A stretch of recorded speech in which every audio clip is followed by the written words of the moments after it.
हमने अभी तक जितनी भी पैकेट फॉरवर्डिंग और राउटिंग की बात की है उस पर बेसिक फोकस रहा है कि पैकेट का डेस्टिनेशन एड्रेस देखना है और बेस्ड ऑन दैट फॉरवर्डिंग करनी है, यानी चाहे वो मैक एड्रेस हो चाहे वो आईपी एड्रेस हो। जब आप फॉरवर्डिंग करते हैं तो आप सिर्फ डेस्टिनेशन एड्रेस को देखते हैं। आज हमने उस पैकेट फॉरवर्डिंग से हट के कुछ आइडियाज हैं जो कि आपके नेटवर्क्स में इस्तेमाल किए जाते हैं, तो आज हमने वो डिस्कस करने हैं कि और क्या डिफरेंट ऑप्शंस आपके पास अवेलेबल होती हैं फॉर पैकेट फॉरवर्डिंग। ठीक है, तो इसमें सबसे पहले हम multi protocol label switching discuss करेंगे और उसके बाद जो है हमने जो मोर रीसेंट प्रपोजल है वो बेसिकली सॉफ्टवेयर डिफाइंड नेटवर्किंग का है। और इन दोनों की हम बहुत ज़्यादा डिटेल में नहीं जाएंगे, बिल्कुल ब्रीफली एक ब्रॉड लेवल पे हम डिस्कस करेंगे और किसी को अगर इसमें ज़्यादा इंटरेस्ट है तो हम ऑफलाइन इसे फर्दर डिस्कस कर सकते हैं। तो पहली चीज़ तो ये है कि इनिशियली जब पैकेट फॉरवर्डिंग होती थी यूजिंग आईपी एड्रेसेस तो वो काफ़ी स्लो प्रोसेस था। यानी आपके पास एक 32 बिट आईपी एड्रेस है, उस पर आपने लॉन्गेस्ट प्रीफिक्स मैचिंग करनी है, तो वो लुकअप करने में आपको काफ़ी पावरफुल हार्डवेयर भी चाहिए होती थी और डिपेंडिंग ऑन कि आपका फॉरवर्डिंग टेबल कितना बड़ा बनता है आपका काफ़ी लुकअप स्लो हो सकता था। तो उसकी एक सोल्यूशन आई थी MPLS multi protocol label switching, और जहाँ पे बेसिकली गोल क्या था कि रादर देन आईपी एड्रेस की बेसिस पे आप फॉरवर्डिंग करें, आप हर पैकेट को एक MPLS का लेबल असाइन करते थे। वो एक फिक्स्ड लेंथ इंटीजर होता था और बेस्ड ऑन दैट इंटीजर आपकी जो राउटर है वो पे सारी फॉरवर्डिंग करता था। और MPLS का फायदा ये था कि आप नेटवर्क लेयर को नहीं हाथ लगाते थे, आप आईपी एड्रेस वगैरह को चेंज नहीं करते थे। आप बेसिकली क्या करते थे कि जो ईथरनेट हेडर है, जहाँ जो भी आपका डेटा लिंक लेयर प्रोटोकॉल है, चाहे वो पॉइंट टू पॉइंट प्रोटोकॉल है चाहे ईथरनेट प्रोटोकॉल है, तो जो उसका हेडर था और जो आईपी हेडर था, इन दोनों हेडर्स के बीच में एक MPLS का हेडर इंसर्ट कर दिया जाता था। और उस हेडर में बेसिकली 4 फील्ड होती थी। एक 20 बिट्स का लेबल होता था, ये बेसिकली एक फ्लो ऑफ पैकेट्स को यूनिकली आइडेंटिफाई करने के लिए इस्तेमाल होता था। फिर आपकी 3 बिट्स होती थी जो कि क्वालिटी ऑफ सर्विस और कंजेशन नोटिफिकेशन के लिए इस्तेमाल की जाती थी। उसके बाद 1 बिट का फ्लैग था which was the bottom of stack flag, और ये बेसिकली क्या करता था कि अगर ये फ्लैग सेट है तो ये इंप्लाई करता था कि ये जो लेबल है ये बेसिकली आखिरी लेबल है, इसके बाद कोई लेबल नहीं है। और ये क्यों इस्तेमाल होता है कि आपका जो MPLS आपका जो पैकेट होता है उसमें अगर MPLS का हेडर इंसर्ट किया गया है तो इट इज़ पॉसिबल कि उसमें एक लेबल की बजाय मल्टीपल लेबल स्टैक किया, यानी एक राउटर तक उस पर एक लेबल होगा, उस राउटर से अगले राउटर तक उस पर कोई और लेबल असाइन किया जाएगा, तो ये एक स्टैक बन जाता था। और हर राउटर पे इस स्टैक में से जो टॉप वाला लेबल है उसे रिमूव कर दिया जाता है। तो in that case bottom of stack flag आपको चाहिए होता है ताकि पता लग जाए कि ये आखिरी लेबल है, इसके बाद कोई और लेबल नहीं होगा। और आखिरी जो फील्ड है वो 5 बिट की टाइम टू लिव फील्ड है, और ये बेसिकली बाकी पैकेट्स में जिस तरह से हमने डिस्कस किया था TTL फील्ड का, यहाँ पे भी इसका यही यूजेज है। ठीक है, तो हर राउटर जो है वो MPLS केपेबल नहीं होता। MPLS के लिए आपको स्पेशलाइज्ड हार्डवेयर चाहिए थी। इन राउटर्स को आप लेबल स्विच राउटर भी कहते हैं। ठीक है, इनमें क्या होता है कि आपने कोई भी पैकेट फॉरवर्ड करना है राउटर ने, तो वो उस पैकेट में डेस्टिनेशन आईपी एड्रेस को नहीं देखता था, वो सिर्फ जो पैकेट रिसीव हुआ है उसमें ईथरनेट और नेटवर्क लेयर हेडर जो होते थे। बेसिकली पैकेट रिसीव हुआ है तो ईथरनेट हेडर रिमूव हो जाता है। ठीक है, उसके बाद जो है नेटवर्क लेयर वाले हेडर को नहीं देखता, उससे पहले जो MPLS का हेडर है उसमें वो सिर्फ लेबल को देखता है और बेस्ड ऑन दैट लेबल वो अपने फॉरवर्डिंग टेबल में लुकअप करके डिसाइड करता है कि ये लेबल जो है ये किस आउटपुट पोर्ट के ऊपर रीचेबल है। और हम फॉरवर्डिंग टेबल अभी देखते हैं कि वो किस तरीके से आईपी फॉरवर्डिंग टेबल से फर्क होता था। ठीक है, MPLS का फायदा क्या है कि ये आपको काफी फ्लेक्सिबिलिटी दे देता है कंपेयर टू आईपी। एक तो हमने लुकअप की बात की है कि आपने अगर लॉन्गेस्ट प्रीफिक्स मैचिंग करनी है तो वो काफ़ी स्लो हो जाता है।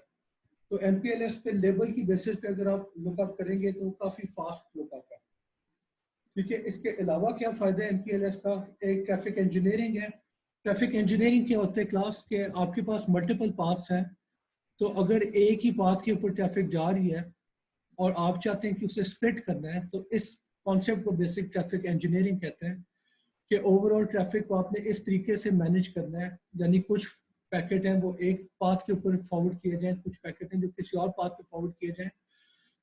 और गोल ये होता है ट्रैफिक इंजीनियरिंग का कि आपका ओवरऑल जो नेटवर्क की बैंडविड्थ है वो कैसे बेस्ट पॉसिबल मैनर में यूटिलाइज की जाए। यानी कुछ पाथ पे बहुत ज़्यादा लोड है, कुछ पाथ इस्तेमाल ही नहीं हो रहे, तो ट्रैफिक इंजीनियरिंग वुड इंश्योर कि आपका लोड जो है वो बैलेंस्ड रहे। ठीक है, तो MPLS जो है वो ट्रैफिक इंजीनियरिंग में आपको काफ़ी हेल्प करता है। यानी नॉर्मल आईपी में तो क्या होता है, आप डेस्टिनेशन एड्रेस देखते हैं और based on that her router decide करते हैं कि ये आईपी एड्रेस जो है मेरे किस आउटगोइंग पोर्ट के ऊपर रीचेबल है। MPLS में फ़ायदा ये हो सकता है कि रादर देन कि सिर्फ डेस्टिनेशन एड्रेस को देखा जाए, आपका जो MPLS इनेबल्ड राउटर है वो डेस्टिनेशन और सोर्स एड्रेस दोनों को देख के उन फ्लो को, उन पैकेट्स को एक लेबल असाइन कर देता है। ठीक है, अब इसका फ़ायदा क्या होगा कि अगर डेस्टिनेशन सेम है मल्टीपल पैकेट्स की, पर उन पैकेट्स के सोर्स एड्रेस जो है आईपी एड्रेस वो फ़र्क है, तो इन दैट केस क्या होगा कि based on the source and destination IP addresses उन तीनों को फर्क फर्क लेबल्स असाइन होंगे और बेस्ड ऑन दैट लेबल अब वो राउटर फॉरवर्डिंग कर रहे हैं। तो अगर 3 पैकेट थे फॉर एग्जांपल और 3 फर्क लेबल थे, तो इट इज़ पॉसिबल कि सेम डेस्टिनेशन है पर 3 डिफरेंट पाथ इस्तेमाल किए जाएं क्योंकि उन 3 के लेबल फर्क हैं। ठीक है, तो इस लिहाज से ट्रैफिक इंजीनियरिंग में MPLS आपको हेल्प कर सकता है। दूसरा MPLS का फायदा होता है रीराउटिंग का, कि अगर कोई लिंक फेल हुआ है तो MPLS में फायदा ये होता है कि एक ही डेस्टिनेशन है पर उस डेस्टिनेशन के लिए मल्टीपल डिफरेंट लेबल्स कंप्यूट किए जा सकते हैं और हर लेबल जो है उस डेस्टिनेशन को किसी फर्क पाथ के थ्रू रीच करेगा। ठीक है, अब फायदा क्या होता है कि इन केस कोई एक लिंक फेल हो गया तो उस लिंक को इस्तेमाल करने वाला लेबल जो था, राउटर जो है उस लेबल को इस्तेमाल करना छोड़ देगा और बाकी लेबल्स पे फॉल बैक करेगा। तो बाकी लेबल्स को इस्तेमाल करने का फायदा ये होगा कि इवेंचुअली उन लेबल्स पे डिफरेंट पाथ्स इस्तेमाल करते हुए डेस्टिनेशन तक पैकेट पहुंच जाएगा।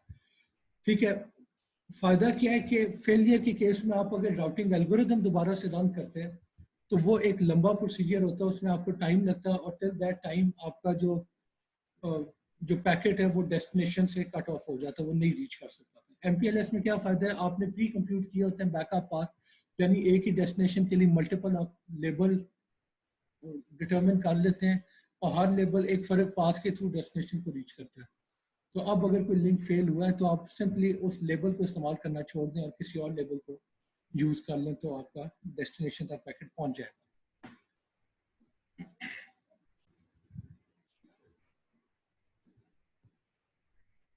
अब MPLS और IP पाथ की हमने अभी जो बात की है तो उसको एक ग्राफिकली अगर देखना चाहें तो यहाँ पे आपको नजर आ रहा है कि सारे के सारे राउटर जो हैं ये IP राउटर्स हैं, इनमें से कोई भी MPLS राउटर नहीं है। तो अब लेट्स सपोज 2 डिफरेंट सोर्सेज से पैकेट आ रहे हैं राउटर 4 पे और इन पैकेट्स की डेस्टिनेशन जो है वो सेम है, वो डेस्टिनेशन A है।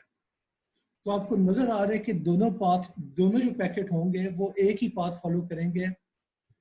क्यों? क्योंकि हर राउटर पे जो फॉरवर्डिंग हो रही है, हर राउटर पे जो पैकेट फॉरवर्डिंग हो रही है वो सिर्फ और सिर्फ डेस्टिनेशन आईपी एड्रेस की बेसिस पे होगी। अब यही काम अगर आप MPLS के थ्रू करना चाहें तो MPLS में क्या होगा कि लेट्स सपोज ये ब्लू राउटर्स जो है ये MPLS इनेबल्ड राउटर्स हैं और जो व्हाइट वाले हैं वो IP राउटर है। अब होगा क्या कि लेट्स सपोज राउटर 4 जो है R4, उस पे पैकेट्स आ रहे हैं for the same destination which is destination A, और इनमें से कुछ पैकेट हैं जो कि राउटर 6 के थ्रू आ रहे हैं और कुछ जो है वो राउटर 5 के थ्रू आ रहे हैं, यानी दोनों की सोर्स जो है वो फर्क है। तो अब क्या होगा कि राउटर 4 के ऊपर आप बेसिकली कंप्यूट कर सकते हैं कि R6 से जो पैकेट आएंगे वो पैकेट इवन दो उसकी डेस्टिनेशन A है वो ब्लू पाथ फॉलो करेंगे, और जो R5 से पैकेट्स आ रहे हैं उनकी भी इवन दो डेस्टिनेशन सेम है, पर इनके लिए जो आपने पैकेट पाथ फॉलो करना है वो बेसिकली ग्रीन वाला पाथ फॉलो होगा, ठीक है। तो इवन दो डेस्टिनेशन सेम है पर डिफरेंट पाथ फॉलो किए जा सकते हैं। क्यों? क्योंकि हर पैकेट को आप लेबल एक फर्क असाइन कर देंगे based on the source address, ठीक है। अब MPLS के फॉरवर्डिंग टेबल्स की बात करें तो जब आप IP की बात करते थे तो IP का जो फॉरवर्डिंग टेबल होता है उसमें सिर्फ दो फील्ड होती थी। एक उसमें IP एड्रेस होता था, और IP एड्रेस भी पूरा एड्रेस लाजमी नहीं था, वो IP address basically longest prefix होता था, और उसके कॉरेस्पॉन्डिंग जो उस लॉन्गेस्ट प्रीफिक्स से कॉरेस्पॉन्डिंग एंट्री होती थी वो बेसिकली आउटपुट इंटरफेस होता था कि बेसिकली किस आउटगोइंग लिंक के ऊपर पैकेट को फॉरवर्ड करना है अगर उसका IP एड्रेस इस लॉन्गेस्ट प्रीफिक्स को मैच करता है। तो ये तो सिंपल आपका IP फॉरवर्डिंग टेबल था। MPLS की जब आप बात करते हैं तो उसमें एडिशनल फील्ड आपको ऐड करनी पड़ती है फॉरवर्डिंग टेबल में। और क्लास याद रखें, MPLS की जब आप बात करते हैं तो MPLS के दो किस्म के राउटर होते हैं। एक राउटर होता है जो कि इनग्रेस राउटर कहलाता है। इनग्रेस राउटर क्या होता है? जो कि MPLS एक MPLS नेटवर्क को नॉन MPLS नेटवर्क से कनेक्ट कर रहा है। यानी इस एग्जांपल में आप देख रहे हैं कि R4, R3, R2 और ये R1 जो है ये सारे MPLS इनेबल्ड राउटर्स हैं, और जो वाइट वाले राउटर्स R5 और R6 हैं, ठीक है, ये बेसिकली आपके IP राउटर है। तो IP नेटवर्क और MPLS नेटवर्क को जो कनेक्ट कर रहे हैं राउटर, जो आप गेटवे राउटर समझते हैं, वो बेसिकली इनग्रेस राउटर कहलाता है कि इस राउटर के थ्रू MPLS नेटवर्क में एंटर किया जाएगा। और बाकी जो जो राउटर आपका MPLS नेटवर्क को बाहर वाले नेटवर्क से कनेक्ट कर रहे हैं, इसके थ्रू आप MPLS से बाहर निकल जाते हैं, ठीक है, तो ये बेसिकली ईग्रेस राउटर है। यानी इनग्रेस का मतलब है दाखिले का जो पॉइंट होता है, और ईग्रेस का मतलब होता है जो इखराज का पॉइंट होता है, बाहर निकलने का पॉइंट होता है। और बाकी जो राउटर होते हैं वो बेसिकली इंटरनल राउटर्स हैं। और इनमें फ़र्क क्या होता है? फ़र्क क्लास ये होता है कि जो इनग्रेस राउटर होगा उसमें सिर्फ आउट लेबल होगा, सोर्स फील्ड होगी और डेस्टिनेशन फील्ड होगी। और बेसिकली होता क्या है, सोर्स और डेस्टिनेशन फील्ड को देख के ये राउटर डिसाइड करेगा कि इस पैकेट को कौन सा लेबल असाइन करना है, और वो लेबल यहाँ से देखा जाएगा। बाय द वे यहाँ पे सोर्स वाली फील्ड जगह कम थी इसलिए नहीं डाली गई, ठीक है। एनीवे, तो सोर्स और डेस्टिनेशन को देख के राउटर डिसाइड करते हैं कि आउटपुट लेबल क्या होना चाहिए, और वो यहाँ पे लिख देते हैं। अब होगा क्या कि वो और इन लेबल बाय द वे कोई भी नहीं है। इन लेबल का मतलब होता है कि राउटर पे जो पैकेट आया है उस पैकेट पे लेबल क्या था, और आपको नजर आ रहा है कि इस राउटर पे जो पैकेट आएगा, ठीक है, उस पैकेट वो पैकेट एक IP नेटवर्क से आ रहे हैं, तो ऑब्वियसली उसके अंदर तो लेबल हो ही नहीं सकता, लेबल सिर्फ MPLS नेटवर्क में होगा। तो इसलिए इन लेबल वाली फील्ड खाली है, आउट लेबल वाली फील्ड है। यानी based on the destination and source address वो देखेगा कि आउट लेबल क्या है, और जो भी पैकेट निकलेगा इस राउटर से बाहर उसके ऊपर वो MPLS का लेबल अटैच कर दिया जाएगा।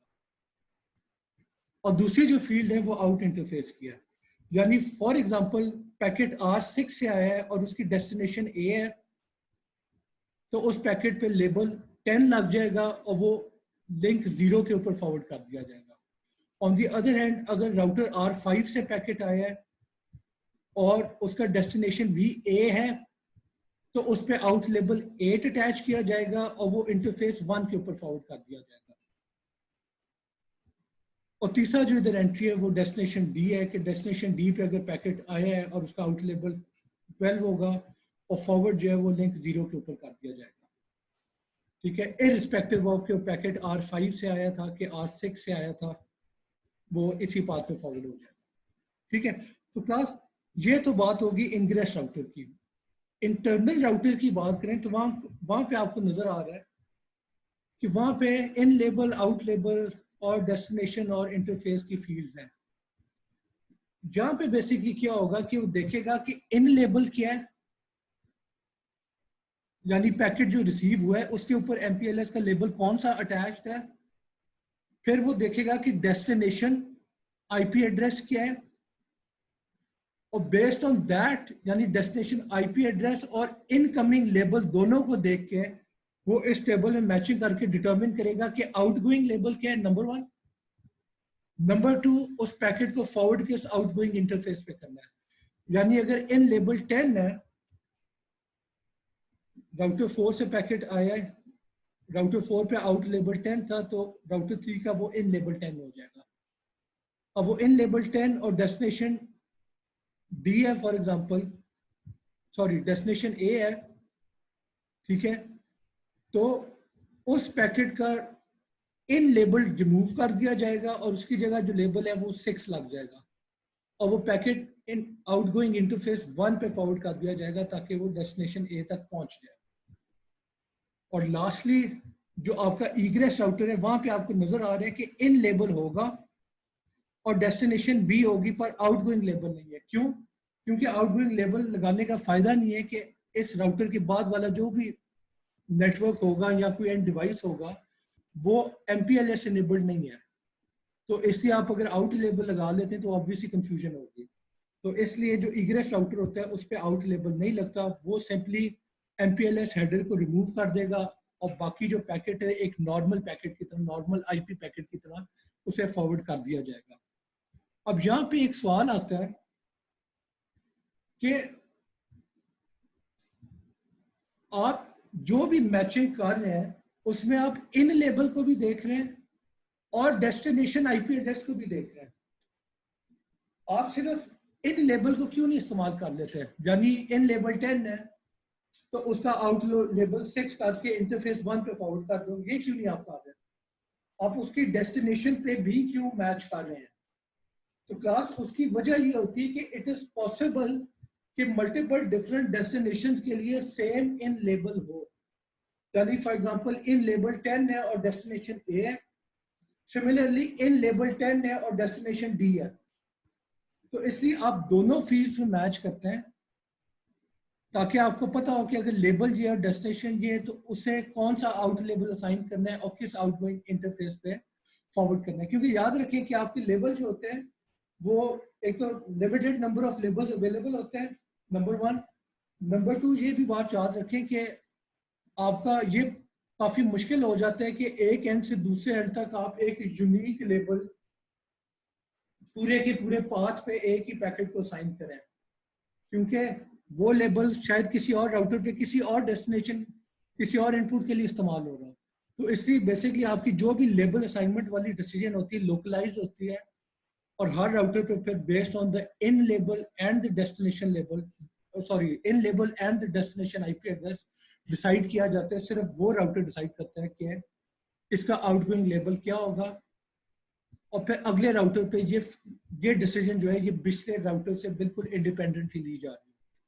तो क्लास ये बेसिक MPLS का कॉन्सेप्ट था। इसकी अगर आपको हिस्ट्री में इंटरेस्ट है तो आप नेट पे जाके देखना वर्चुअल सर्किट अप्रोच। तो बेसिकली आज से काफ़ी साल पहले जब IP नेटवर्क पूरी तरह से अडॉप्ट नहीं हुए थे तब आपके पास दो ऑप्शंस थी, एक IP नेटवर्क्स की थी और एक वर्चुअल सर्किट्स की थी, ठीक है। तो वर्चुअल सर्किट वाली अप्रोच फेल हो गई थी, वो इस्तेमाल नहीं होती थी, पर उसके जो आइडियाज थे वो फिर MPLS ने बोरो किए थे अपने बेसिकली अप्रोच को बेहतर बनाने के लिए। और अब मैं समराइज कर लूँ हमने MPLS पे जो भी डिस्कशन किया है, तो क्लास समरी ये है कि जब आप IP नेटवर्क की बात करते हैं तो उसमें एक ज़माने में पैकेट लुकअप जो IP एड्रेस लुकअप था और जो लॉन्गेस्ट प्रीफिक्स मैचिंग थी वो काफ़ी स्लो प्रोसीजर था, ठीक है, उसकी वजह से पैकेट रेट स्लो हो जाता था। दूसरा मसला IP फॉरवर्डिंग का क्या था कि आपके राउटर पे अगर पैकेट आया है तो सारी डिसीजन मेकिंग जो है वो डेस्टिनेशन IP एड्रेस की बेसिस पे हो रही थी, तो उसकी वजह से ट्रैफिक इंजीनियरिंग मुश्किल हो जाती थी। और अगर आपने लिंक फेल हुआ है तो आपको राउटिंग एल्गोरिथम दोबारा से रन करना पड़ता था जो कि स्लो प्रोसीजर था। MPLS पे क्यों प्रपोज हुआ था? नंबर 1, ताकि आपकी जो पैकेट फॉरवर्डिंग है वो लॉन्गेस्ट प्रीफिक्स मैचिंग की बेसिस पर ना हो। तो ये जो लुकअप था यानी एक तरफ लॉन्गेस्ट प्रीफिक्स मैचिंग है और एक तरफ एग्जैक्ट इंटीजर है जो लुकअप करना है। तो इंटीजर का लुकअप जो है वो ऑब्वियसली एक फास्टर प्रोसेस है, तो आपके जो पैकेट रेट है वो ज़्यादा तेज़ हो जाते हैं MPLS की वजह से। और दूसरा MPLS का फ़ायदा क्या था कि अगर कोई लिंक फेल हुआ है तो पहले से मल्टीपल लेबल्स कंप्यूट किए होते हैं और वो हर लेबल एक डिफरेंट पाथ के थ्रू डेस्टिनेशन को रीच करता है। तो अगर एक लिंक फेल हुआ है तो आप किसी और लेबल को इस्तेमाल करते हुए डेस्टिनेशन को रीच करेंगे। दूसरा MPLS का फ़ायदा ट्रैफिक इंजीनियरिंग का है कि अगर आप चाहते हैं कि एक ही पाथ फॉलो ना हो, इवन दो डेस्टिनेशन सेम है, पर आप चाहते हैं कि डिफरेंट पाथ फॉलो हो, कुछ पैकेट एक पाथ फॉलो करें, कुछ और पैकेट कोई और पाथ फॉलो करें, ताकि लोड बैलेंस हो जाए उन लिंक्स पर। तो उसके लिए भी फिर MPLS basically different label assign करते हैं बेस्ड ऑन डिफरेंट सोर्स। यानी अगर डेस्टिनेशन तो सेम ही है, पर अगर पैकेट की सोर्स डिफरेंट है तो उन्हें डिफरेंट लेबल असाइन किया जाएगा और वो लेबल डिफरेंट पाथ फॉलो करेंगे, और इस तरीके से ट्रैफिक इंजीनियरिंग और लोड बैलेंसिंग अचीव की जा सकती है। तो क्लास ये MPLS का फायदा है। और MPLS इस्तेमाल कहाँ पे होता है? तो बेसिकली आपका जो ISP का इंटरनल नेटवर्क होता है, ठीक है, या फिर आई थिंक सेलुलर नेटवर्क जो होते हैं, सेल फोन नेटवर्क जो है, वो भी अपने इंटरनल नेटवर्क के लिए MPLS इस्तेमाल कर लेते हैं। तो बेसिकली आपके एक ऑर्गेनाइजेशनल नेटवर्क के लिए MPLS इस्तेमाल किया जाता है। अगर आपसे इंटरनेट स्केल पे बात करनी है, यानी मल्टीपल ऑटोनोमस सिस्टम है वो आपस में MPLS के कम्युनिकेट करें, तो वो इतना ज़्यादा वो भी एग्जिस्ट करती है सोल्यूशन, पर वो इतना ज़्यादा इस्तेमाल नहीं होता जितना एक ऑर्गेनाइजेशन के अंदर वाले इंटरनल नेटवर्क के लिए MPLS इस्तेमाल होता है। क्लास अगला जो मोर रीसेंट कॉन्सेप्ट है पैकेट फॉरवर्डिंग में, वो है सॉफ्टवेयर डिफाइंड नेटवर्किंग का। और बाय द वे यहाँ पे जो मैंने स्लाइड्स ली है वो जेनिफर रेक्सफोर्ड के कोर्स से ली है, ठीक है, कुछ स्लाइड, वो पूरे एग्जैक्ट पूरा लेक्चर नहीं दिया, कुछ स्लाइड वहां से लिए।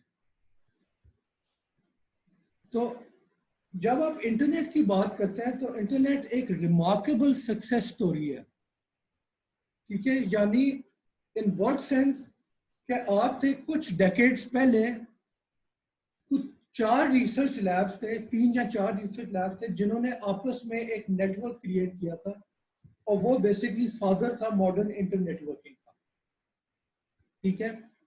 तो उन 3 लैब से आप आजकल देखें कि अब घर घर में इंटरनेट अवेलेबल है, ठीक है। आपकी ऐसी जगह गांव जहां पे बहुत कम लोग हैं और जो सिटी से काफी कट ऑफ है, वहां पे भी अब इंटरनेट पहुंच चुका है। और पहले जो है आपका एक डेस्कटॉप होता था जो कि एक क्लंकी हार्डवेयर थी जो इंटरनेट से कनेक्ट करती थी, और अब देखें आप लोगों की जेब में मोबाइल फोन होता है जो कि इंटरनेट के साथ कनेक्ट करते हैं। तो ये इतनी ज्यादा एक सक्सेस स्टोरी है। और वो सक्सेस कैसे अचीव हुई है? तो क्लास हमने शुरू में एक बात की थी end to end design principle की, शुरू के लेक्चर में। तो वो जो है मेन वजह थी जिसकी वजह से इंटरनेट इतना सक्सेसफुल हुआ है। यानी basically end to end design principle क्या था कि आपका जो एक्चुअल इंटरनेट होगा, जो अंडरलाइंग नेटवर्क है, वो सिंपल काम करेगा। वो क्या होगा कि पैकेट आया और वो राउटर कोशिश करेगा कि उस पैकेट को फॉरवर्ड कर दे, और दैट्स इट।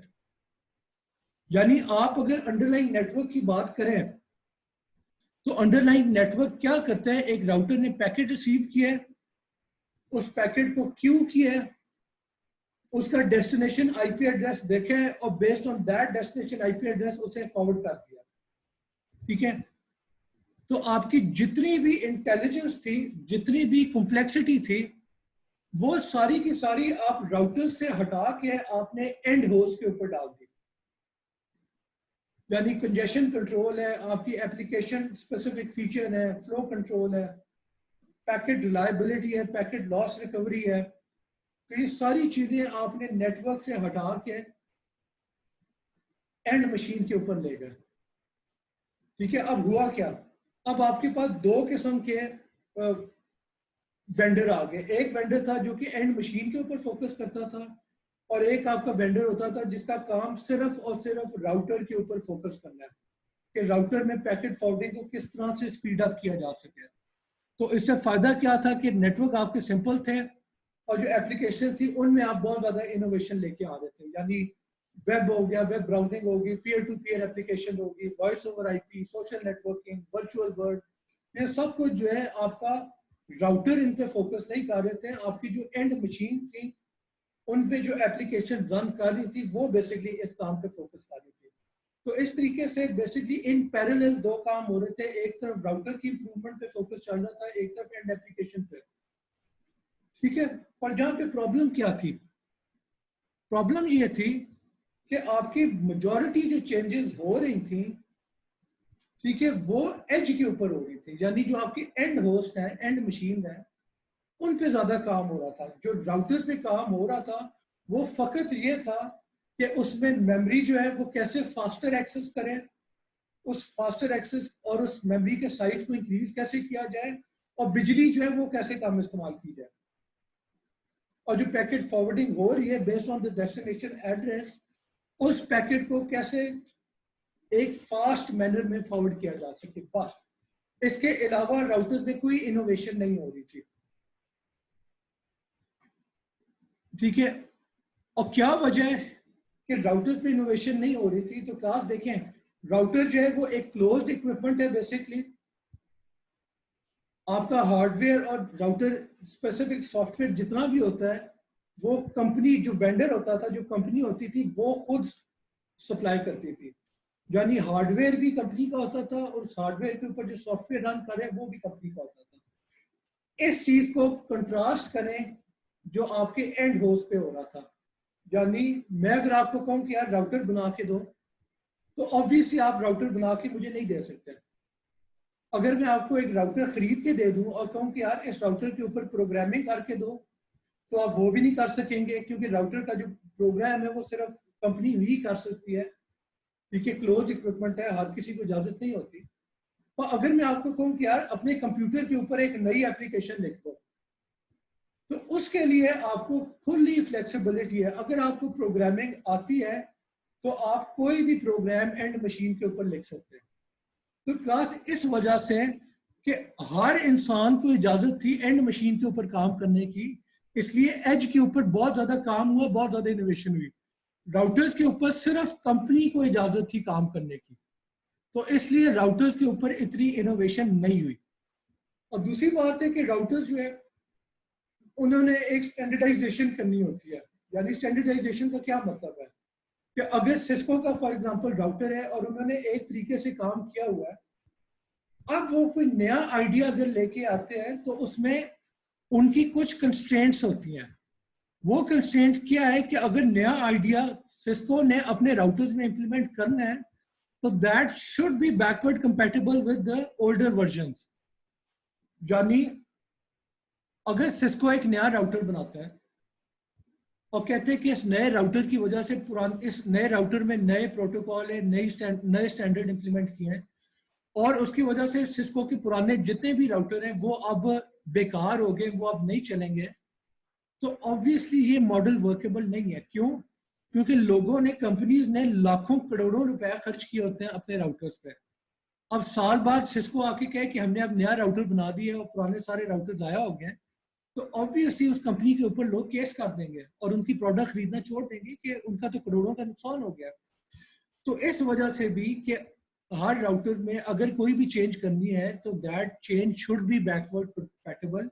इसकी वजह से भी काफी कंस्ट्रेंट्स आ जाती हैं, तो आप राउटर्स में बहुत ज्यादा नया काम नहीं कर सकते। ठीक है, तो बेसिक प्रॉब्लम क्या है कि इनोवेशन एक तो बहुत ज्यादा कर नहीं सकते राउटर्स में, नंबर वन। नंबर टू, हर किसी को करने की इजाजत भी नहीं है, सिर्फ कंपनी ही कर सकती है। ठीक है, तो इसका मसला क्या है कि आपका जो है नए फीचर अगर आपने लेके आने हैं तो वो बहुत डिले के साथ आते हैं, वो फौरन आप नहीं लेके आते राउटर में। इसका मसला क्या है कि इसकी वजह से परफॉर्मेंस सफर करती है। यानी अगर आपको राउटर में कोई वीकनेस नजर आई है तो अब वो, या तो वीकनेस नजर ही नहीं आएगी क्योंकि आप काम नहीं इतना ज्यादा कर रहे हैं, और अगर नजर आ भी गई है तो आप उसे चेंज फौरन नहीं कर सकते क्योंकि उसकी वजह से सारे राउटर्स को इम्पैक्ट करना पड़ेगा, तो इसलिए परफॉर्मेंस सफर करेगी। अगर कोई सिक्योरिटी फ्लॉ नजर आया है तो वो भी आप ठीक शायद इतने आराम से ना कर सकें, तो सिक्योरिटी सफर करेगी। रिलायबिलिटी, कॉस्ट, कि अगर आपका एक राउटर है जो कि बहुत ज्यादा बिजली इस्तेमाल करते हैं, उसका बिल बहुत ज्यादा आ रहा है, तो अगर आप उसकी टेक्नोलॉजी को चेंज कर देते हैं तो आप उस नई टेक्नोलॉजी को अडॉप्ट करने में काफी टाइम लगेगा। तो इन द मीन टाइम आपकी कॉस्ट जो है वो इनकर होती रहेगी। तो क्लास ये बेसिक मसला है कि नेट एज पे तो इनोवेशन भी हो रही है और मैसिव इंप्रूवमेंट भी हो रही थी। नेट के ऊपर ना इनोवेशन बहुत ज्यादा हो रही थी और ना आपकी बहुत ज्यादा इंप्रूवमेंट हो रही थी, क्योंकि बहुत कम लोग काम कर रहे थे, सिर्फ कंपनी ही काम करती थी। और अगर कंपनी को चेंज करती भी थी तो वो चेंज अडॉप्ट करने में काफी टाइम लगता था। ठीक है, तो अब सॉफ्टवेयर डिफाइंड नेटवर्क इसे इंप्रूव करती है। कैसे करती है, उससे पहले हम देखते हैं कि ट्रेडिशनल नेटवर्क्स में क्या हो रहा होता है। तो क्लास ये एक नेटवर्क है, लेट्स सपोज ये टोपोलॉजी है। इसमें सबसे पहले जो एक प्लेन होता है that is the data plane. Data plane का क्या मतलब है कि आपकी जितनी पैकेट फॉरवर्डिंग है वो इस प्लेन पे होती है। यानी एक राउटर पे पैकेट आया तो बेस्ड ऑन द एड्रेस उसे कहां पे फॉरवर्ड करना है, ठीक है, उसे फिल्टर करना है कि नहीं, कि अगर उसका आईपी एड्रेस जो है वो अलाउड नहीं है, सोर्स आईपी एड्रेस इस नेटवर्क पे, तो उस पैकेट को ड्रॉप कर दो, इसे फिल्टरिंग कहते हैं। या फिर अगर ज्यादा ट्रैफिक आ गई है तो पैकेट को बफर कर दो। अगर कंजेशन हो रही है तो पैकेट पे कंजेशन मार्किंग कर दो। जहां आपका रिसीवर अगर स्पीड पे पैकेट नहीं रिसीव कर सकता, आप रेट लिमिट करना चाहते हैं, ठीक है। या फिर आप अगर पैकेट काउंट करना चाहते हैं कि हर लिंक के ऊपर पर सेकंड कितनी ट्रैफिक जा रही है, तो ये सारा काम जो है ये डेटा प्लेन के ऊपर होता है। इसके ऊपर एक और प्लेन होता है which is the control plane. Control plane में क्या होता है, आपके सारे डिस्ट्रीब्यूटेड एल्गोरिथम रन कर रहे होते हैं। डिस्ट्रीब्यूटेड एल्गोरिथम का काम क्या होता है कि नेटवर्क में कोई भी टोपोलॉजी में चेंज हुई है तो उसे ट्रैक करना। फॉर एग्जांपल कोई लिंक जो है वो क्रैश कर गया है, या किसी लिंक के ऊपर कंजेशन ज्यादा हो गई है, या किसी लिंक की कॉस्ट चेंज हो गई है, तो इस सारी चेंजेस को ट्रैक करना। बेस्ड ऑन दीज चेंजेस नए राउट कंप्यूट करना from the source to destination, और बेस्ड ऑन दैट राउट हर राउटर के अंदर फॉरवर्डिंग टेबल को अपडेट करना कि ये डेस्टिनेशन जो है ये किस आउटगोइंग पोर्ट के थ्रू रीचेबल होगी। तो क्लास ये जो सारा काम हो रहा होता है ये कंट्रोल प्लेन की रिस्पॉन्सिबिलिटी है, और ये डेटा प्लेन से हट के है। यानी है तो एक ही नेटवर्क में सब कुछ काम हो रहा है, पर डेटा प्लेन में जो एक्चुअल पैकेट्स हैं जो कि एक सोर्स से डेस्टिनेशन तक जाने हैं वो डेटा प्लेन में ट्रेवल करते हैं। और कंट्रोल प्लेन बेसिकली उन पैकेट्स को कहा जाता है जो कि इन डिस्ट्रीब्यूटेड एल्गोरिदम से रिलेटेड है, जो राउटिंग से रिलेटेड है, जो टोपोलॉजी ट्रैकिंग के से रिलेटेड पैकेट्स हैं, तो वो कंट्रोल प्लेन पे एग्जिस्ट करते हैं। और लास्टली एक मैनेजमेंट प्लेन होता है। ये बेसिकली आप कहते हैं कि आपका जो भी सिस्टम एडमिनिस्ट्रेटर है जो ह्यूमन है बेसिकली, वो मेजरमेंट कलेक्ट करता है, हर लिंक को मॉनिटर करता है कि लिंक पे कितनी कैपेसिटी है, कितनी कंजेशन है, लिंक क्रैश तो नहीं किया, और इस सारी इंफॉर्मेशन को गैदर करके बेस्ड ऑन दैट वो हर लिंक को एक कॉस्ट असाइन करता है। और अगर टोपोलॉजी में कोई चेंज हुई है तो लिंक को एक नई कॉस्ट असाइन कर देगा। तो क्लास ये बिहेवियर ट्रेडिशनल नेटवर्क्स में होता है।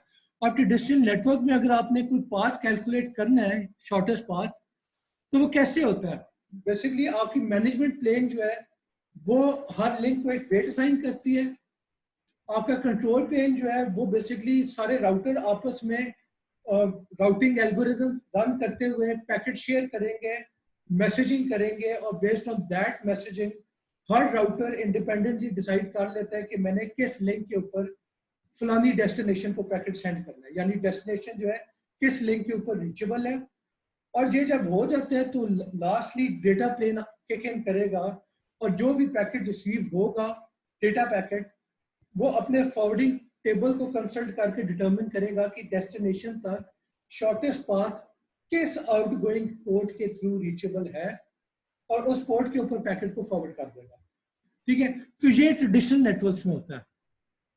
ट्रेडिशनल नेटवर्क में मसला क्या है, वही जो एमपीएलएस में हमने बात की थी, यहाँ पे भी वही मसला आता है कि ट्रैफिक इंजीनियरिंग जो है वो पॉसिबल इतनी पॉसिबल नहीं है, या अगर है भी तो काफी डिफिकल्ट है। यानी इस एग्जांपल में देखें कि आपने राउटर यू से लेके राउटर जी तक पैकेट सेंड करना है और डाइक्सटर्स एल्गोरिथम अगर रन किया हुआ है तो दैट मीन कि यू से जी तक शॉर्टेस्ट पाथ जो है वो एक ही राउटर के थ्रू होगा, या तो वो होगा थ्रू राउटर वी या फिर वो होगा थ्रू राउटर एक्स। तो इनमें से जिस राउटर के थ्रू शॉर्टेस्ट पाथ है यू जो है उस राउटर को पैकेट फॉरवर्ड कर देगा। और अगर आप चाहते हैं कि नहीं ऐसे ना हो, आधे जो पैकेट हैं वो वी के थ्रू फॉरवर्ड हो और आधे पैकेट जो है वो एक्स के थ्रू फॉरवर्ड हो, तो ये अप्रोच रेगुलर राउटिंग के थ्रू नहीं हो सकती, क्योंकि रेगुलर राउटिंग में तो क्या होता है कि वो शॉर्टेस्ट कॉस्ट कैलकुलेट करता है और जो शॉर्टेस्ट कॉस्ट जिस लिंक के ऊपर रीचेबल है सिर्फ उसी लिंक पे पैकेट फॉरवर्ड करेगा, बाकी लिंक्स को इग्नोर कर देगा। तो अगर आप हायर कॉस्ट वाली लिंक को भी इस्तेमाल करना चाहते हैं तो नॉर्मल राउटिंग में उसकी इजाजत नहीं है।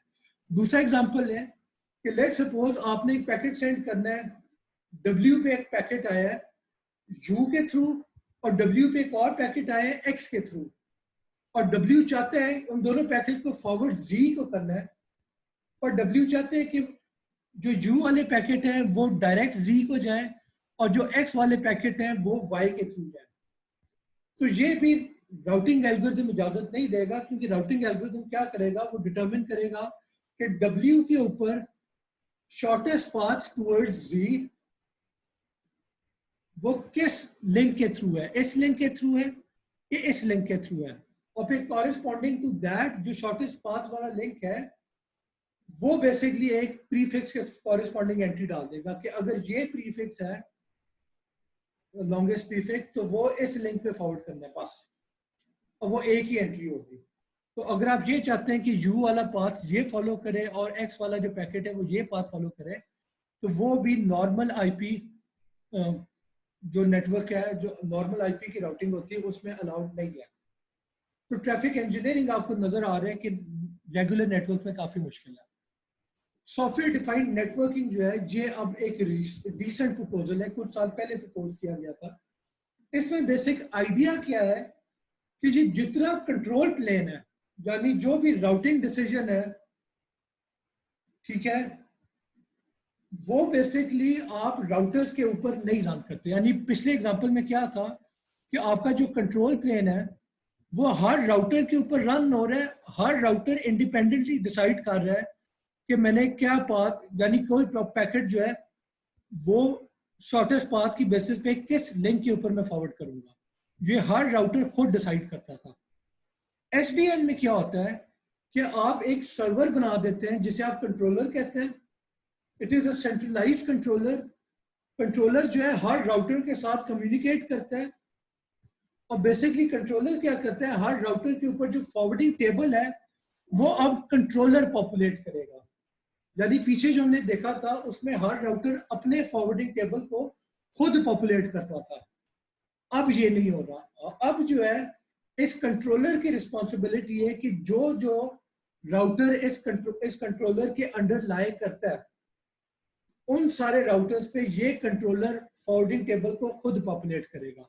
बेसिकली होता क्या है, आपके राउटर जो है वो अपनी टोपोलॉजी को मॉनिटर कर रहे होंगे, यानी कोई लिंक जो है अगर फेल हो गया राउटर का तो वो कंट्रोलर को मैसेज कर देगा कि मेरा लिंक फेल हो गया।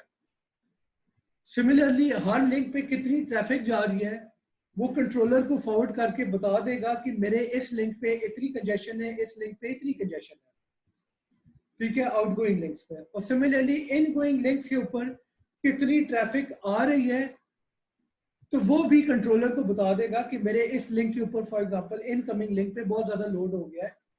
तो अब कंट्रोलर क्या करेगा, कंट्रोलर इस सारी इंफॉर्मेशन को इकट्ठा करेगा, इसे देखेगा, और बेस्ड ऑन दैट वो हर स्विच के ऊपर फॉरवर्डिंग रूल जो है या तो इंस्टॉल करेगा या उन्हें अनइंस्टॉल कर देगा। यानी इस चीज का क्या मतलब है, अगर एक स्विच ने कहा है कि मेरे इनकमिंग पोर्ट के ऊपर बहुत ज्यादा ट्रैफिक आ रही है तो कंट्रोलर क्या करेगा, वो देखेगा कि किन राउटर्स के थ्रू इस राउटर के इनकमिंग पोर्ट पे ट्रैफिक आ रही है, और वो उन सारे राउटर्स के ऊपर फॉरवर्डिंग टेबल को इस तरह से चेंज करेगा कि इस राउटर के ऊपर ट्रैफिक कम हो जाए। सिमिलरली जो आउटगोइंग लिंक है एक राउटर के, उन आउटगोइंग लिंक्स पे एक लिंक पे बहुत ज्यादा ट्रैफिक होगी है, एक लिंक पे कम ट्रैफिक है, तो एसडीएन क्या करे, कंट्रोलर क्या करेगा, वो उस राउटर पे नए रूल्स इंस्टॉल करेगा जिनके थ्रू उसका लोड जो है, जो एक लिंक के ऊपर बहुत ज्यादा लोड था, उस लिंक से कुछ लोड को उठा के किसी और आउटगोइंग लिंक के ऊपर मैप कर दिया जाएगा। तो अब होगा क्या, ये बेसिकली अचीव कैसे होगा कि जो भी फॉरवर्डिंग टेबल है राउटर का, कंट्रोलर उस फॉरवर्डिंग टेबल में चेंजेस कर देगा। फॉर एग्जांपल ये डेस्टिनेशन अगर लिंक 1 के थ्रू रीचेबल थी, तो अब वो फॉरवर्डिंग टेबल को कहेगा कि ये डेस्टिनेशन जो है अब तुम लिंक 2 के थ्रू इसे पैकेट फॉरवर्ड करो। ठीक है, तो इस तरीके से लोड जो है वो लिंक 1 से शिफ्ट करके लिंक 2 पे आ जाएगा। तो इस तरह का काम जो है वो कंट्रोलर कर रहा होता है। दूसरी चीज है वो क्वेरी कर रहा होता है फॉर स्टैटिस्टिक्स। इस चीज का क्या मतलब है कि वो हर राउटर को जो है वो मैसेज भेज के पूछ सकते हैं कि तुम्हारे आउटगोइंग लिंक्स पे कितनी ट्रैफिक है वो मुझे बता दो।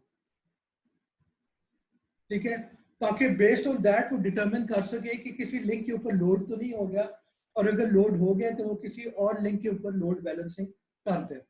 ठीक है, और लास्टली क्लास एक और पॉइंट था अराइविंग पैकेट्स का। तो ये बेसिकली क्या पॉइंट था कि आपका जो स्विच है उस पर अगर कोई पैकेट आया है और स्विच को नहीं पता कि इसकी डेस्टिनेशन जो है वो मेरे किस आउटगोइंग लिंक के थ्रू रीचेबल है, तो स्विच क्या कर सकते हैं कि उस पैकेट को डायरेक्ट फॉरवर्ड कर दे कंट्रोलर को। कंट्रोलर डिसाइड करेगा कि ये डेस्टिनेशन किस आउटगोइंग लिंक के ऊपर रीचेबल है, उसके कॉरेस्पॉन्डिंग रूल इंप्लीमेंट करेगा स्विच के ऊपर, और फिर जब रूल इंप्लीमेंट हो जाएगा अब स्विच जो है उस पैकेट को उस रूल के मुताबिक फॉरवर्ड कर देगा। तो क्लास ये सारी रिस्पॉन्सिबिलिटी होती है कंट्रोलर की। मैं फिर आपको बता दूं कि जो ट्रेडिशनल नेटवर्क है उसमें कोई कंट्रोलर नहीं होता, हर राउटर जो है वो अपने फैसले खुद करता है। वो आपस में इंफॉर्मेशन एक्सचेंज करते हैं और बेस्ड ऑन दैट इंफॉर्मेशन वो डिसाइड करते हैं कि क्या राउटिंग करनी है। एसडीएन में क्या होता है कि ये सारा काम जो है ये राउटर से हटा लिया जाता है और हटा के एक सर्वर के ऊपर जिसे कंट्रोलर कहा जाता है उसके ऊपर ये रिस्पॉन्सिबिलिटी डाल देते हैं। और वो सर्वर जो है वो हर राउटर से कम्युनिकेट करके डिसाइड करेगा कि हर राउटर के ऊपर फॉरवर्डिंग किस तरीके से होनी चाहिए, और बेस्ड ऑन दैट वो हर राउटर को बता देते हैं कि तुम्हारा फॉरवर्डिंग टेबल इस वक्त ये होना चाहिए। और राउटर जो है वो खुद से अपने फॉरवर्डिंग टेबल को पॉपुलेट नहीं करेगा, ये जो फॉरवर्डिंग टेबल है वो कंट्रोलर पॉपुलेट करेगा, और कंट्रोलर किसी और मशीन के ऊपर एग्जिस्ट कर रहा होता है। ठीक है, और बाय द वे यहाँ पे मैं एक चीज कह दूं कि कंट्रोलर आप राउटर के ऊपर भी इंप्लीमेंट कर सकते हैं। यानी आप कह दें कि कोई एक राउटर है वो कंट्रोलर का काम करेगा, या फिर आप एक अलग सर्वर रख लें वो भी कंट्रोलर हो सकता है। और ये भी हो सकता है कि आप मल्टीपल सर्वर रख लें, उनमें से एक सर्वर मास्टर होगा कंट्रोलर। ठीक है, और जब तक वो मास्टर जिंदा है तब तक वो सारी डिसीजन मेकिंग करेगा। और अगर मास्टर को कुछ होता है तो फिर स्लेव कंट्रोलर भी होते हैं, या फिर लोड बैलेंसिंग के लिए और कंट्रोलर होंगे कि जिन पे मास्टर कह सकते हैं कि तुम इन कंट्रोलर पे शिफ्ट कर जाओ। ठीक है, तो वो बेसिकली लोड बैलेंसिंग रिलायबिलिटी के लिए किया जा सकता है। ठीक है क्लास, तो ये बेसिक कंट्रोलर का कॉन्सेप्ट है। और आखिरी पॉइंट ये है कि पैकेट फॉरवर्डिंग कैसे होती है इन एन एसडीएन। यानी नॉर्मल राउटर में, तो नॉर्मल ट्रेडिशनल आईपी नेटवर्क में क्या होता है कि डेस्टिनेशन आईपी एड्रेस को देखा और based on that IP address longest prefix matching की, और जो मैच हुआ उस पोर्ट के ऊपर फॉरवर्ड कर दिया। ठीक है, एसडीएन में क्या होता है कि आपकी पैकेट फॉरवर्डिंग ज्यादा फीचर रिच है। यानी आपके पास पैकेट आया है तो आप रादर देन कि सिर्फ डेस्टिनेशन आईपी एड्रेस को देखें, आप एक पैटर्न मैचिंग कर सकते हैं। पैटर्न मैचिंग का क्या मतलब है कि नंबर वन, आप जो पैकेट हेडर है उसमें आप डेस्टिनेशन आईपी एड्रेस की बेसिस पे फॉरवर्डिंग कर सकते हैं, आप सोर्स आईपी एड्रेस की बेसिस पे फॉरवर्ड कर सकते हैं, आप सोर्स एंड डेस्टिनेशन दोनों को इकट्ठे देख के फॉरवर्डिंग कर सकते हैं। आप ये भी कर सकते हैं कि आप आईपी एड्रेसेस को भी देख लें और पोर्ट नंबर को भी देख लें। फिर आप मैक एड्रेसेस की बेसिस पे भी फॉरवर्डिंग कर सकते हैं। यानी कहने का मतलब है कि आपके पास काफी फ्लेक्सिबिलिटी है, सिर्फ डेस्टिनेशन आईपी एड्रेस नहीं देखना, आप मल्टीपल फील्ड्स की बेसिस पे फॉरवर्डिंग कर सकते हैं। आप टाइम टू लिव की बेसिस पे भी फॉरवर्डिंग कर सकते हैं। और ये भी लाजमी नहीं है कि एग्जैक्ट मैच हो, आप वाइल्ड कार्ड मैच भी कर सकते हैं, यानी आपका आईपी एड्रेस जो है उसकी कुछ बिट्स मैच कर रही है, कुछ मैच नहीं कर रही। या आपका मैक एड्रेस है या आपका पोर्ट नंबर है, उसकी कुछ बिट्स मैच, कुछ आपका कुछ फील्ड जो है वो मैच कर रही है, कुछ नहीं कर रही। तो इन दैट केस आप वाइल्ड कार्ड एंट्री कर लेते हैं। वाइल्ड कार्ड का मतलब होता है कि जे वाली बिट्स जो है अगर मैच की तब भी ठीक है, मैच ना की तब भी ठीक है, हमें फर्क नहीं पड़ता। तो यानी आपके पास काफी ज्यादा रिच मैचिंग अलाउड है यूजिंग एसटीएन। अब इसका फायदा क्या है? ट्रेडिशनल नेटवर्क में क्या था, आपने डेस्टिनेशन आईपी एड्रेस देखा और बेस्ड ऑन दैट आपने फॉरवर्ड कर दिया, बस। अब आप क्या कर सकते हैं, आप मल्टीपल रूल्स इंप्लीमेंट कर सकते हैं। आपका कंट्रोलर कह सकते हैं कि अगर डेस्टिनेशन आईपी एड्रेस ए है फॉर एग्जांपल और सोर्स आईपी एड्रेस एक्स है, तो वो इस लिंक पे फॉरवर्ड करो। अगर सोर्स आईपी एड्रेस वाई है तो भी किसी और लिंक पे फॉरवर्ड करो। यानी डेस्टिनेशन सेम है, पर क्योंकि सोर्स आईपी फर्क थी तो आपने फर्क एंट्रीज बना दी उसकी। आप ये भी कह सकते हैं कि डेस्टिनेशन आईपी एड्रेस ये है, पर अगर सोर्स मैक एड्रेस ये है तो फिर इस लिंक पे फॉरवर्ड करना, और अगर सोर्स मैक एड्रेस कुछ और है तो फिर किसी और लिंक के थ्रू फॉरवर्ड करना। तो यानी इस तरह से काफी ज्यादा आप मिक्स एंड मैच कर सकते हैं। अगला पॉइंट है कि आपके पास मल्टीपल एक्शंस अवेलेबल है। ट्रेडिशनल नेटवर्क में क्या होता है, पैकेट आया फॉरवर्ड कर दिया, दैट्स इट। क्यू फुल थी तो ड्रॉप कर दिया, और कुछ नहीं हो सकता। एसडीएन में क्या हो सकता है कि आप काफी ज्यादा कुछ और कर सकते हैं। यानी पैकेट रिसीव हुआ है तो आप रूल इंप्लीमेंट कर सकते हैं कि अगर फलानी आईपी एड्रेस से पैकेट आया है तो उसे ड्रॉप कर दो, क्योंकि वो किसी करप्ट यूजर का पैकेट है, यानी कोई इलीगल यूजर है या कोई हैकर है या कहीं से कोई अटैक ट्रैफिक आ रही है, तो उस आप राउटर के ऊपर कंट्रोलर रूल इंप्लीमेंट कर देगा कि इस सोर्स से अगर कोई भी पैकेट आया उसे ड्रॉप कर दो। ठीक है, तो इस तरह के रूल हो सकते हैं। जहां फिर क्या हो सकता है, फॉरवर्डिंग के रूल जो हमने अभी डिस्कस किए कि पैकेट आया है तो बेस्ड ऑन क्या मैच हुआ है उसे फॉरवर्ड कर दो। या पैकेट को मॉडिफाई भी कर सकते हैं। मॉडिफाई का क्या मतलब है कि अगर पैकेट इस सोर्स से आया है फॉर फलानी डेस्टिनेशन, तो उस पैकेट का जो डेस्टिनेशन आईपी एड्रेस है आप रूल इंप्लीमेंट कर दें कि इसका डेस्टिनेशन आईपी एड्रेस ही चेंज कर दो, या रूल इंप्लीमेंट कर दें कि इस पैकेट का जो डेस्टिनेशन मैक एड्रेस था उस मैक एड्रेस को चेंज कर दो। ठीक है, या फिर आप मॉडिफाई में टीटीएल को मॉडिफाई कर सकते हैं। आप कह सकते हैं कि टीटीएल जो है उसे या तो डिक्रीज बाय 1 कर दो हर हॉप पे, जो कि ट्रेडिशनल नेटवर्क में होता है, या आप कह सकते हैं कि इससे इसकी कोई वैल्यू ही चेंज कर दो फॉर सम रीजन, और ये जो है डेटा सेंटर में काफी होता है। ठीक है, तो इस तरीके से आप मॉडिफाई करने, पैकेट को ही मॉडिफाई करने की इजाजत है आपको। और एक और एक्शन हो सकता है सेंड टू कंट्रोलर का, कि पैकेट रिसीव हुआ है, आपको नहीं समझ आ रही कि इस पैकेट के साथ क्या करना है, तो आप उस पैकेट को कंट्रोलर को सेंड कर देंगे, फिर कंट्रोलर आपको बताएगा कि इस पैकेट के साथ क्या करना है। फॉर एग्जांपल अगर डेस्टिनेशन आईपी एड्रेस आपको नहीं पता कि किस लिंक पे रीचेबल है, तो आप पैकेट कंट्रोलर को फॉरवर्ड कर दें। कंट्रोलर जो है रूल इंप्लीमेंट करेगा कि ये डेस्टिनेशन जो है ये फलाने तुम्हारे फलाने आउटगोइंग लिंक के ऊपर रीचेबल है, तो राउटर उसे अपडेट कर देगा। ठीक है, तो इस तरीके से मल्टीपल एक्शन आपके पास अवेलेबल है। एक और जो चीज होती है वो प्रायोरिटी की होती है, कि इट इज पॉसिबल कि आपका पैकेट रिसीव हुआ है तो वो मल्टीपल पैटर्न्स यानी मल्टीपल एंट्रीज है उनके साथ मैच करता है।